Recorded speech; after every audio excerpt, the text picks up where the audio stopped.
আন্দোলনের নিয়ম।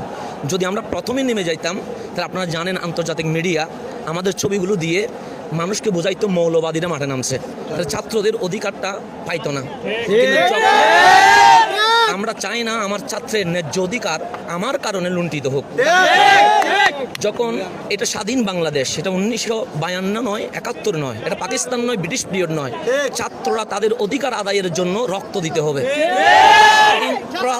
পরাধীন রাষ্ট্রে রক্ত দেওয়া যায়, স্বাধীন রাষ্ট্রে স্বাধীন নাগরিকের রক্ত মানায় না।